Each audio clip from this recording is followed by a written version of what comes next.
शं वरुणः शन्नो भवत्वर्यमा शन्न इन्द्रो बृहस्पतिः शन्नो विष्णुरुक्रमः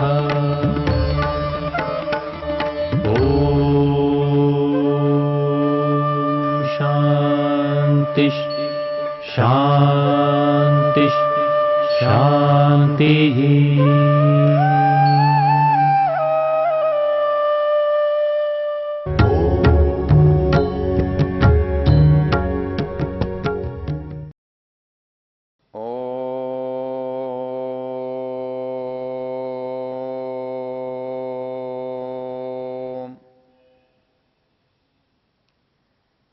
हम इस वेद ज्ञान की चर्चा में ऋग्वेद के 10वें मंडल के 34वें सूक्त की बात कर रहे हैं, जिसे हम अक्ष सूक्त के नाम से जानते हैं।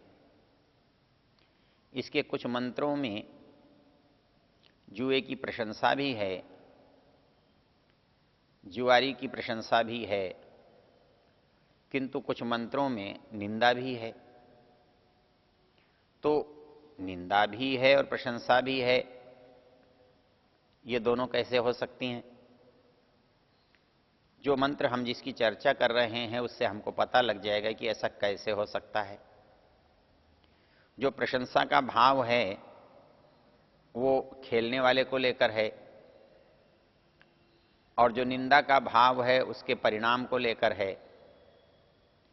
खेलने वाला प्रशंसा की दृष्टि से, आशा की दृष्टि से, लाभ की दृष्टि से खेलता है, लेकिन उसके खेलने का जो अनिवार्य संबंध है वो लाभ नहीं है। अनिवार्य संबंध तो जो खेल का परिणाम है वो निश्चित रूप से होता है, जिसको हमने पिछले दिनों 2 शब्दों में देखा था, एक त्रिपंचाशः और एक देव इव सविता सत्य धर्म। त्रिपंचाशः में हमारे को संदेह होता है कि ऋग्वेद जैसे ग्रंथ में ये सोचना कि इसकी यही जुए की संख्या है, ये तो लौकिकता की बात लगती है, एक सामान्य मनुष्य की बात लगती है कि 3-5 का कोई समूह है। यहां कोई बात ऐसी होनी चाहिए जो आगे की बात से इसको जोड़ती हो। वो आगे की बात से जोड़ने वाली बात क्या हो सकती है? वो ये हो सकती है कि देव इव सविता सत्य धर्म, अर्थात इस जुए के जो नियम हैं, परिणाम हैं, फल हैं, वो प्रकृति की तरह अटल हैं, सत्य हैं। तो त्रिपंचाशः का सत्य से क्या संबंध होगा? वो भी ऐसी चीज होनी चाहिए, ऐसा काम होना चाहिए जो सत्य धर्मा से मेल खाता हो, जो शाश्वत हो, सदा रहने वाला हो। स्वामी ब्रह्ममुनि जी महाराज जो इसका अर्थ करते हैं वो कहते हैं त्रिपंचाशः, वो 3 और 5 इसका अर्थ करते हैं 8। अर्थात ये सत्य धर्मा जो है वो काल से है और त्रिपंचाशः वो स्थान से है। उसके नियम सभी समयों में भी सत्य हुए और उसके नियम सभी स्थानों पर भी सत्य हैं। अर्थात ऐसा नहीं है कि हम यहाँ खेलते हैं, यहाँ के लोग खेलते हैं तो उसका लाभ होता है, और वही लोग बाहर दूसरे स्थानों पर खेलते हैं तो उसका लाभ नहीं होगा या गलत होगा, ऐसा नहीं है। जो हमारी भावनाएं, इच्छाएं हैं, वृत्तियां हैं, उनका प्रभाव सभी स्थानों पर एक जैसा होता है। वो अमेरिका का व्यक्ति उन वृत्तियों में व्यवहार करे या भारत का करे, उससे कोई अंतर नहीं पड़ता। वृत्तियों का परिणाम तो वही होगा जो वहां के व्यक्ति के साथ होता है या जो यहाँ के व्यक्ति के साथ होता है।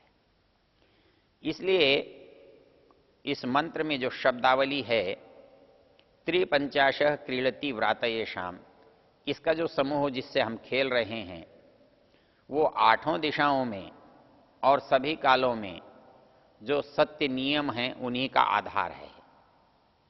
इसके नियम आधारित हैं, कैसे हैं, इसका पता हमें इसके उत्तरार्ध की पंक्ति से लगता है।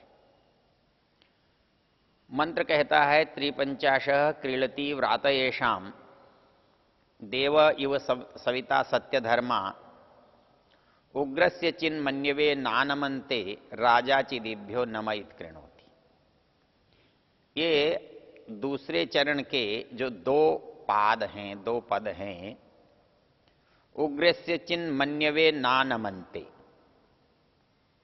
और राजाचिदिभ्यो नमयित कृणोति, ये उपमान है, ये उदाहरण है। उग्रस्य चिन्मन्यवे नानमन्ते अर्थात इसके नियम हमारे अनुकूल नहीं हैं, हमारे हिसाब से नहीं चलेंगे। हम जो बुराई कर रहे हैं, जो खेल खेल रहे हैं, जो हमारे मन में व्यापार वृत्ति चल रही है, वो यदि अच्छी ही होती, सदा लाभकर ही होती तो सदा लाभ मिलता। लेकिन खेलने वाले को कभी दुख होता है कि नहीं होता, कभी उसको गुस्सा आता है कि नहीं आता, उसको परेशानी होती है या नहीं होती, तो ये देखेंगे होती है। जुए में जो जीतता है उसे प्रसन्नता होती है, लेकिन जो हारता है उसे दुख होता है, उसे गुस्सा आता है। वो ये सोचता है कि मैं इसको अपने अनुकूल कर लूं, इसको दबा लूं, लेकिन ऐसा हो सकता है क्या? कहता है उग्रस्य चिन्मन्यवे नानमन्ते। मन्यु क्रोध को कहते हैं, मन्यु प्रतिकार की भावना को कहते हैं। मन्यु जो बुराई है उसको रोकने की बात कहते हैं। यहां मन्यवे चिन्नानमन्ते, यदि कोई आदमी बहुत शक्तिशाली है, सामर्थ्य वाला है, अपने बल से, प्रभाव से, क्रोध से किसी को दबा लेता है, किसी को रोक देता है, उसका फल रुक जाता है, उसका परिणाम अटक जाता है, आगे नहीं बढ़ता है। लेकिन यहां ऐसा नहीं है। अर्थात मेरे नाराज होने से, मेरे दुखी होने से, मेरे रुष्ट होने से खेल के परिणाम रुकते नहीं हैं। जो मैंने किया है उसका फल समाप्त नहीं होता है। मैं खेलकर हारा हूं तो हार गया हूं, उसका परिणाम तो मुझ पर होना ही होना है। मैं यदि जो बुराई है, जो काम है, वो ये नहीं देखता कि ये बहुत बड़ा आदमी कर रहा है, इसलिए इसके करने से ये काम बुरा नहीं है। ऐसा नहीं है कि ये व्यक्ति सज्जन कहलाता है, यदि इस काम को करता है तो अच्छा है, यदि बुरा आदमी इस काम को करने लगे तो वही काम बुरा हो जाएगा, ऐसा नहीं है। वहां बुराई और अच्छाई कर्ता पर नहीं है, क्रिया और उसके फल पर है। अर्थात जो व्यक्ति जिस काम को कर रहा है उसका परिणाम क्या होने वाला है, उसका फल क्या होने वाला है। वो यदि फल बुरा है तो उसको कोई भी कर रहा हो, चाहे वो धर्मराज युधिष्ठिर ही क्यों न जुआ खेल रहा हो, तो क्योंकि धर्मराज धर्मराज है, वो आदर्श है, महान है, तो क्या उसका जुआ खेलने से जुआ अच्छा हो जाएगा? हम ऐसा मान लेते हैं। कई बार जब हम कोई बुराई करते हैं तो हमारे मन में कोई आदर्श उपस्थित हो जाता है जो मुझे उस बुराई करने के लिए प्रोत्साहित करता है, उसके लिए साहस देता है। जैसे कोई जुआ खेलने वाला कहता है, अजी इसमें क्या बात है, इसे तो धर्मराज युधिष्ठिर ने भी खेला था। तो हम ऐसे मानते हैं कि धर्मराज युधिष्ठिर ने खेला इसलिए अच्छा है, कोई बुरा नहीं है। धर्मराज युधिष्ठिर जुआ खेल सकते हैं तो फिर बाकी सामान्य व्यक्ति क्यों नहीं खेल सकते? और धर्मराज युधिष्ठिर क्योंकि कोई काम बुरा नहीं करते, वो धर्मराज हैं, और यदि उनके द्वारा जुआ खेला गया, वो बुरा कैसे हो सकता है, ये हमारी धारणा रहती है। जब कोई व्यक्ति एक से दूसरी विवाह, दूसरी शादी करता है, उससे कहते हैं भाई तुमने ऐसा क्यों किया, वो कहता है जी श्री कृष्ण जी महाराज ने तो 1600 रानियां रखी हुई थी। जैसे उनकी रानी रखना कोई अच्छा काम है, क्योंकि वो एक बड़े आदमी ने काम किया है इसलिए वो काम अच्छा हो जाएगा, या बड़े आदमी उस काम को करते हैं तो इसलिए छोटे भी इसलिए कर सकते हैं कि वह अच्छा मान लिया जाएगा। वो कहते हैं ये नहीं है। यहां जिसने ये काम किया है वो कितना भी बड़ा होगा, कितना भी अच्छा होगा, किसी भी पद पर होगा, वो काम बुरा है तो बुरा ही होगा। सामान्य समाज में एक विचित्र धारणा काम करती है, देखो जी इतने बड़े आदमी होकर ऐसा करते हैं, अर्थात कोई मंत्री प्रधानमंत्री की कुर्सी पर बैठता है, कोई मुख्यमंत्री बनता है, तो अपने लोग कहते हैं देखो जी ऐसा व्यक्ति जो मुख्यमंत्री है वो ऐसे ऐसे काम करता है। लेकिन कभी मस्तिष्क पर जोर देकर सोचा नहीं है कि पद का व्यक्ति से संबंध क्या है। ये योग्यता अच्छा होने की पद में संभव है या व्यक्ति में संभव है। जो पद है वो तो प्रतीक है, कुर्सी है वो तो जड़ है।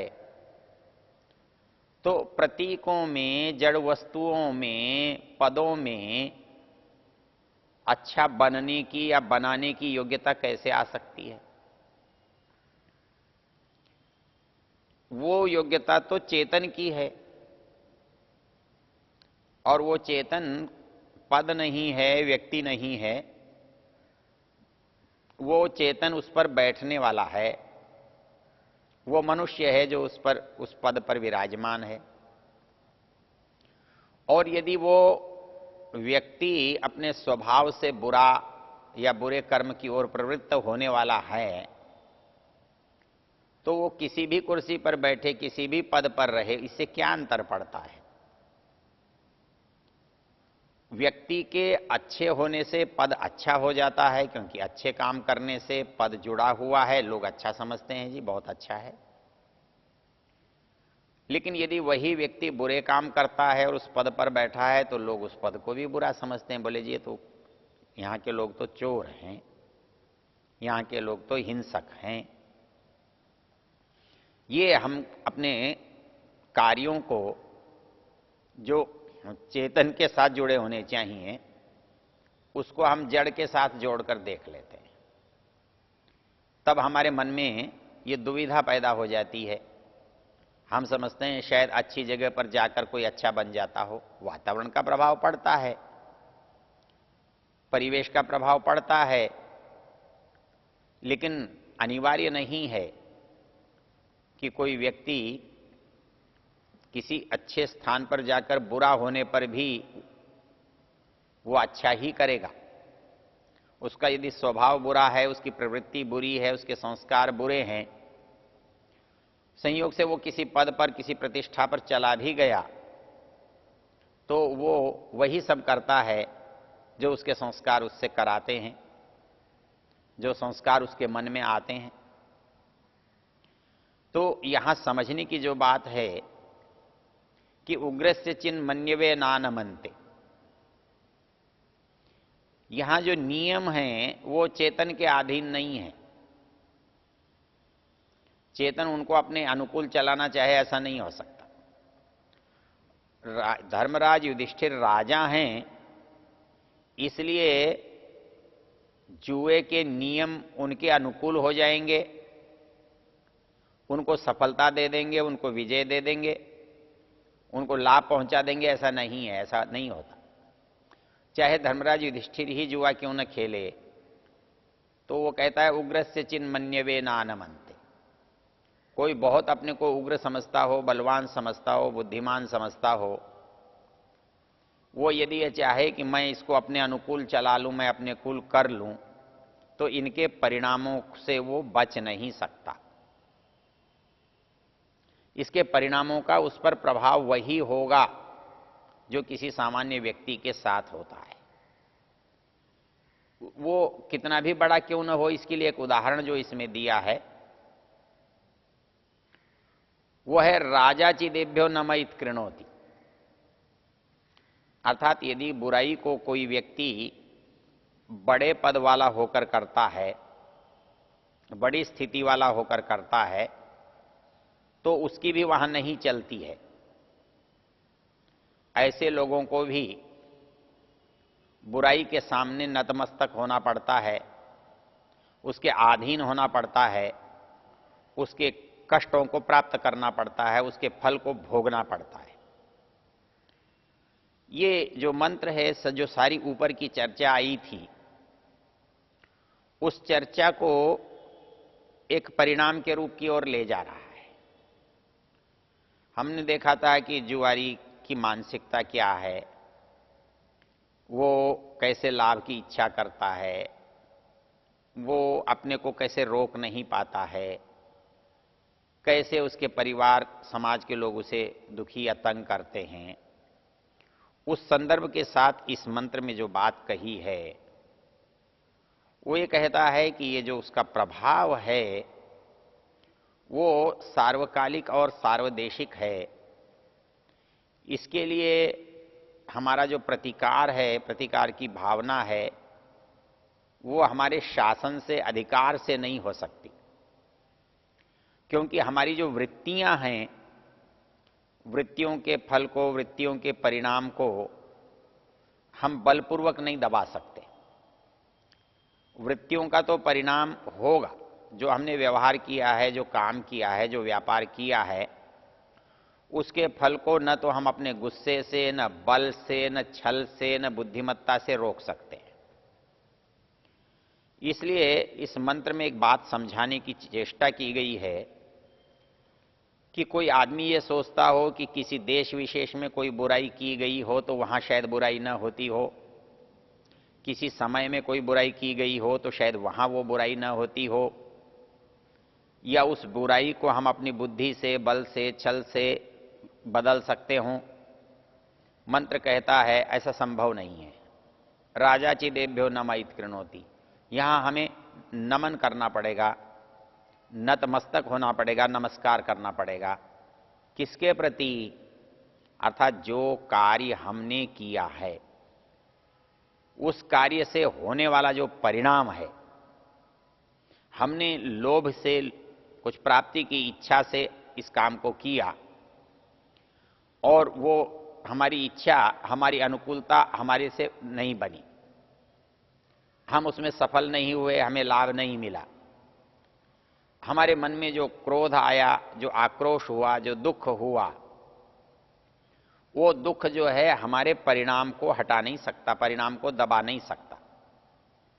उग्रस्य चिन्ह मन्यवे नानमन्ते, मतलब कोई कितना भी बलवान हो, अपने को कितना भी प्रभावशाली समझता हो, वो उसके सामने टिक नहीं सकता। राजा चिदेभ्यो नमयित कृणोति एक प्रतीक है संसार में, जो सबसे बलवान है, वो भी बुराई के सामने यदि बुराई करेगा तो उसे नतमस्तक होना ही पड़ेगा। ये मंत्र का आशय है। ओ